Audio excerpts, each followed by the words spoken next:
Praise the lord. ఈరోజు దేవుని యొక్క వాగ్దానం విందాం. పరిశుద్ధ గ్రంథము 22వ కీర్తన కొన్ని వచనాలు చదువుకుందాం.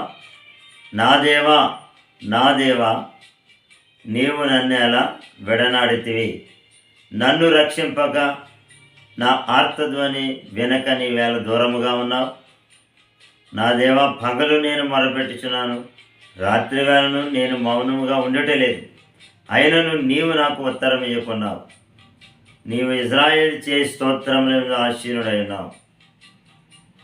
ప్రభునందు ప్రేమైనటువంటి వారారా, ఈ యొక్క కీర్తన భాగంలో మనం చూసినప్పుడు దావీదు మహారాజే ఈ విధంగా ఈ మాటలు తెలియజేస్తూ ఉన్నాడు. దేవునికి ప్రార్థన చేస్తున్నాడట. నా దేవా, నా దేవా, నీవు నన్ను ఎలా విడనాడితివి, నన్ను రక్షింపక నా ఆర్తధ్వని వినక నీవేళ దూరముగా ఉన్నావు. అంటే దావీదు దేవునికి మొరపెట్టాడు, ప్రార్థన చేశాడు. ఈ మాట ఎందుకు మాట్లాడుతున్నాడు? ప్రార్థన చేశాడు కానీ జవాబు రాలేదు, కార్యం జరగలేదు. అందుకే ఇక్కడ అంటున్నాడు, నా ప్రార్థన నీవేళ వినక దూరముగా ఉన్నావు. అంటే మన దేవుడు దూరంగా ఉండే దేవుడా? ఇంకొక మాట అంటాడు 22వ కీర్తనలోనే 11వ వచనం అంటాడు, శ్రమ వచ్చి ఉన్నది, సహాయం చేయవాడు ఎవడును లేడు, నాకు దూరముగా ఉండకము. అంటే మన దేవుడు దూరంగా ఉంటాడా? ఇంకొక చోట అంటాడు, ప్రభువా నీవు ఎందుకు దాక్కున్నావు అంటాడు. అంటే మన దేవుడు దాక్కునే దేవుడా? మనం చాలాసార్లు వింటూ ఉంటాం దైవజనులు చెప్పగా, మన దేవుడు మన ప్రక్కనే ఉంటాడు. నిజమే కదా? చాలాసార్లు మన జీవితాల్లో కూడా చూడండి, కొన్నిసార్లు మన పిల్లలు సిద్ధపడతారు, కొన్నిసార్లు అక్కడే కావలసిన దానికోసం ఎదుగుతూ ఉంటారు, దొరకదు. అటు ఇటు అక్కడెక్కడ అన్నీ తిరిగేస్తూ ఉంటారు, కానీ ఆ ప్రక్కనే ఉంటుంది. ఒక్కసారి అలా చూడగానే ఆ పుస్తకం అక్కడ దొరుకుతుంది, వారు అనుకున్న పుస్తకం. ఈ లోపల ఎక్కడెక్కడికో చాలా శ్రమ పడుతూ ఉంటారు. మన జీవితాల్లో కూడా మన ప్రభు పక్కనే ఉన్నాడు, మనలోనే ఉన్నాడని తెలుసు మనకి. కొన్నిసార్లు సమస్య వచ్చినప్పుడు, శోధన వచ్చినప్పుడు, కార్యం జరగనప్పుడు ఎక్కడెక్కడికో పరిగెడుతూ ఉంటాం. ఆయనకే మొరపెట్టాలి. ఆయన కొరకు కనిపెట్టుకున్నప్పుడు ఆయన ఒక్క నిమిషంలో నీ కార్యం సఫలం చేసే దేవుడు అన్నాడు. అందుకే ఇక్కడ దావీదు అంటాడు, తన కార్యం జరగనప్పుడు ప్రభువా నీవు ఎందుకు దూరంగా ఉన్నావు, నా ప్రార్థన నువ్వు ఎందుకు అంగీకరించట్లేదు? అంటే కార్యం జరగనంత మాత్రాన, మేలు జరగనంత మాత్రాన దేవుడు మన ప్రార్థన అంగీకరించలేనట్లయినా కాదు. అందుకే ఇక్కడ ఇంకా మాట్లాడుతూ ఉంటాడు, నా దేవా పగలు నేను మొరపెడుతున్నాను, రాత్రి మౌనంగా ఉండడం లేదు. పగలో రాత్రి ప్రార్థన చేస్తున్నాడంట, ఉపవాసం ఉండి మరీ ప్రార్థన చేస్తున్నాడు. అయినా కానీ ప్రభువా నువ్వు నాకు ఎందుకు జవాబు ఇవ్వడం లేదని మళ్ళా దేవునికి క్వశ్చన్ వేస్తూ ఉన్నాడు. కాబట్టి ఎందుకు మన జీవితంలో ఎలా సమస్య జరుగుతూ ఉంటుంది? కొన్నిసార్లు జవాబు ఎందుకు రాదు అంటే కొన్నిసార్లు మనమే విశ్లేషించుకోవాలి, ఆలోచించుకోవాలి. ఎందుకు కొన్నిసార్లు ఆలస్యం అవుతుందంటే మన పాపాలు అడ్డుగా వస్తూ ఉంటాయి, మన దోషాలు అడ్డుగా వస్తూ ఉంటాయి. కొన్నిసార్లు మనం అనుకుంటాం చాలా ప్రార్థన చేశాను, ఉదయం మధ్యాహ్నం సాయంత్రం చేశాను, మరి ఉపవాసం అన్నా 5 రోజులన్నా 10 రోజులన్నా అవన్నీ దేవునికి ముఖ్యం కాదు. కొన్నిసార్లు మన పాపాలు, మన దోషాలు అడ్డు వచ్చి మన కార్యం జరగకుండా ఆగుతూ ఉంటుంది. మన నోటి మాట, పాపాలంటే ఏవో కాదు, మన నోటి మాట. కొన్నిసార్లు మనం ఎక్కడున్నామంటాం, ఈనాడు మరీ సెల్ ఫోన్ వచ్చిన తర్వాత ఎక్కడున్నామంటే ఇంట్లో నుండి బయట ఉన్నా చెప్తాం. ఇటువంటి చిన్న చిన్న దోషాలు కనుక మనం ప్రార్థన చేసినప్పుడు మన దోషాలు ఒప్పుకోవాలి. జవాబు రానప్పుడు విశ్లేషించుకోవాలి, వెనక్కి ఆలోచించాలి. నేను ఎవరికి వ్యతిరేకంగా మాట్లాడాను, ఎవరి మీద కుండాలు చెప్పానా, లేదా ఏదైనా చిన్న అబద్ధం ఆడానా, చిన్నవి కూడా అవన్నీ ఎప్పుడైతే కొన్నిసార్లు గర్వం అడ్డు వస్తూ ఉంటుంది, అసూయ, దుష్టత్వం, ద్వేషం, నీ పొరుగు ఎదుగున సహోదరు మీద వ్యతిరేకంగా మాట్లాడుతుంటావు. ఇవే మన ప్రార్థన జవాబు రాకుండా చాలా ఉన్నాయి, కానీ అన్నీ చెప్పడానికి సమయం కాదు. దోషాలు అడ్డు వస్తూ ఉంటాయి, కనుక కొన్నిసార్లు ఆలస్యం అవుతూ ఉంటుంది. మనం అనుకుంటాం దేవుని మీద పెడతా ఉంటాం, ప్రభువుని మౌనంగానే పెట్టి ఇదిగో శత్రువులు వచ్చి మీద పడ్డారు, లేకపోతే ఇదిగో అప్పుల వచ్చి మీద పడ్డారు, సమస్యలు వచ్చినాయి, ఆర్థిక ఇబ్బందులని దేవుని మీద మనం వ్యతిరేకంగా మాట్లాడుతుంటాం. కానీ మన దేవుడు మనలోనే ఉన్నాడు, మన ప్రక్కనే ఉన్నాడు. ఆయన దాక్కునే దేవుడు కాదు. ఆయన దాక్కుంటే మన జీవితాలు ఎప్పుడో గతించిపోయిండేవి. ఈనాడు కరోనా సమయంలో ఎన్నోసార్లు ప్రభువే మనం బ్రతికించాడు. మనలో ఎన్ని తప్పిదాలున్నా ఆయన బిడ్డలం, ఆయన భక్తులు కాబట్టి దేవుడే మనం తప్పించాడు. ఒకటి, దోషాలు అడ్డు వస్తాయి. రెండవది, మనం చాలా యథార్థంగా ఉంటాం, ఏ దోషం ఉండదు, ఏ పాపం ఉండదు. కానీ ఏమీ లేకపోయినా సరే ప్రార్థన జవాబు రాదు. మనలో పరిశుద్ధత ఉంది. కారణం ఏంటంటే దేవుడు కనిపెడతాడు, నా భక్తుడు ఎంతవరకు కూడా నిలబడతాడా లేదా అని. కొన్నిసార్లు మనం ప్రార్థన చేస్తాం, ఒక రోజు లేకపోతే 10 రోజులు ఉపవాసం ఉండి చేస్తాం, అయినా వెంటనే జవాబు రాదు, మనం అనుకున్న కార్యం నెరవేరదు. అప్పుడు మనం అనుకుంటాం, ఎంత భక్తిగా ఉన్నాను, దేవుడు నాకు దూరంగా ఉన్నాడా, దేవుడు నా ప్రార్థన వింటలేదేంటి, దాక్కున్నాడా, దూరంగా ఉన్నాడు ప్రభు అంట. ఆయన అలాంటి వాడు కాదు. ఈనాడు మనం తెలుసుకుందాం, మన కార్యం జరగనంత మాత్రాన్ని ఏంటి ప్రభు అనొద్దు, ఇంకా ఇంకా ప్రార్థన చేద్దాం. ఉపవాసాలు అయిపోయిన తర్వాత కనిపెట్టు, మామూలుగా ప్రార్థన చేయి, కనిపెట్టు. ఒక 10 రోజులు, నెల రోజులు దేవుడు ఒక్క సెకండ్లో నీ జీవితంలో ఒక్క సెకండ్లో ఇవ్వగలుగుతాడు నీ బాధలన్నీ తీర్చడానికి. కనుక ఆ సెకండ్ కొరకు మనం కనిపెట్టుకోవాలి. అలా కనిపెట్టకుండా మనం కొన్నిసార్లు దేవునికి దూరం అయిపోయే అవకాశం ఉంటుంది. కాబట్టి ఆలోచించుకోవాలి. కొన్నిసార్లు మన పాపాలు, కొన్నిసార్లు మనం పరిశుద్ధంగా ఉన్నా దేవుడు మనల్ని పరీక్షిస్తూ ఉంటాడు.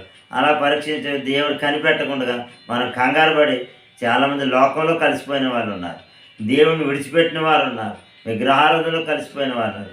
అలాగే వెళ్తే ఇంకా శ్రమలు ఎక్కువైపోతాయి, ఇంకా కష్టాలు ఎక్కువైపోతాయి, చివరికి మరణానికి చేరువయ్యే పరిస్థితులు ఉంటాయి. అలా ఎంతోమందిని చూస్తాం, చివరికి లోకంలో కలిసిపోయి మరణించిన వారు నా కష్టాలు ఇంకా ఎక్కువైపోతాయి, ఎక్కువ అవుతూ ఉంటాయి. దానికి ఒక ఉదాహరణ రాహేలే. మనం చూసినప్పుడు లోకంలో కలిసిపోయింది, విగ్రహారాధనలకు వెళ్ళినప్పుడు రాహేలు జీవితం ఇంకా కానాను చేరకుండానే మధ్యలోనే ఆమె మరణించినట్లుగా మనం చూస్తూ ఉంటున్నాం. కాబట్టి కష్టాలు తీరలేదు, దేవుడు ప్రార్థన చేసిన ప్రతిఫలం ఇవ్వలేదని దేవుని పక్కన పెట్టి లోకాచారాలకు వెళ్ళకండి. ఎక్కడికి వెళ్ళి ఆ గద్దెలు శోధులకు వెళ్ళి అక్కడ చెప్పించుకోవద్దు. అక్కడికి వెళ్తే ఇంకా కష్టాలు ఎక్కువవుతాయి.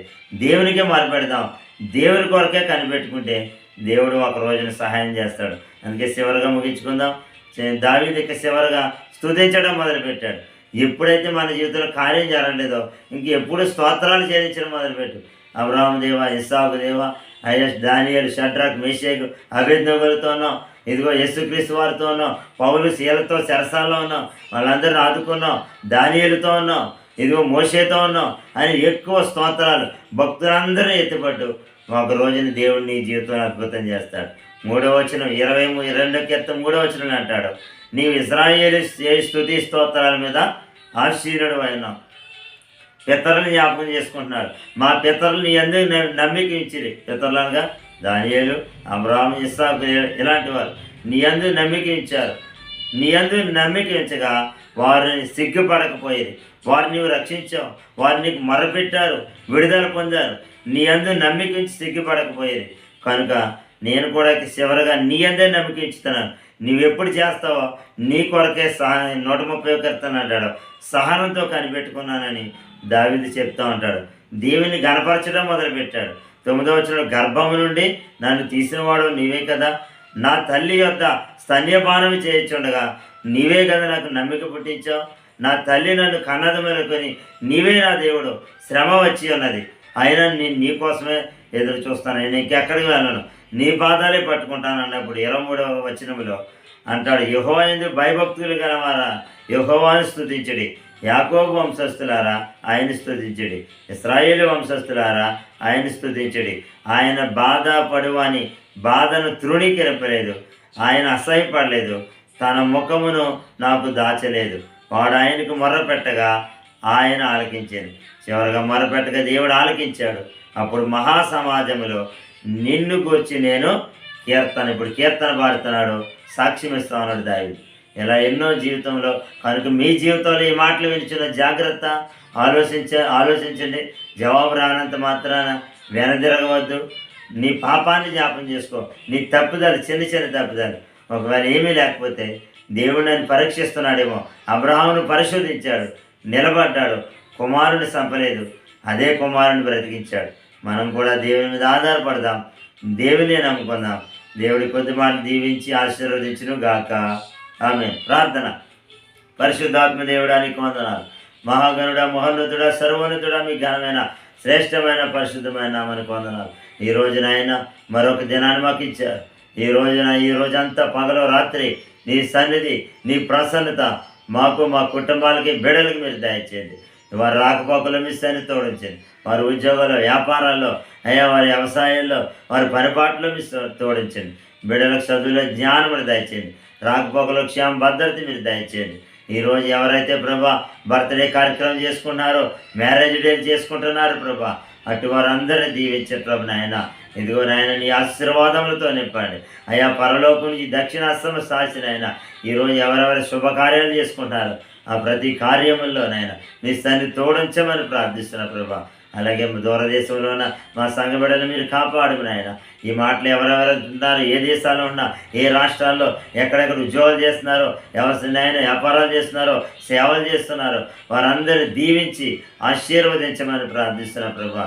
అలాగే నేను బిడ్డలు, నేను కుటుంబాలన్నీ క్షేమం భద్రత మీద దయచేసి మంచి ఆరోగ్యం దయచేయండి. వారు అప్పులు తీర్చబడాలి, వారు బాకీ తిరిగి రావాలి ప్రభా. బిడ్డలేని గర్భాలు తెరవాలి ప్రభా. ఇదిగో నాయన గర్భిణీస్తులకి ఈజీ డెలివరీ మీరు దయచేయండి. ఇదిగో నాయన ప్రభా ఉద్యోగం లేని బిడ్డలకు ఉద్యోగాలు ఇవాళ జరిగించమని ప్రార్థిస్తున్నాం. వారి కోరికలన్నీ సఫలం చేసి మీ సన్నిధి ఉంచమని, వారి దోషములు అపరాధములు క్షమించి వారి మొర్ర అంగీకరించండి ప్రభా. వారు నీ సన్నిధిలో యథార్థంగా ఉంటే త్వరలో నేను వారు పరీక్షిస్తున్నామని గుర్తెరిగి త్వరలో గొప్ప విడుదల నీ సన్నిధిలో కనిపెట్టుకుంటుండగా వారికి సమృద్ధిని ఆశీర్వాదములతో నింపమని యేసు నామములో అడుగుచున్నాము తండ్రి. ఆమేన్.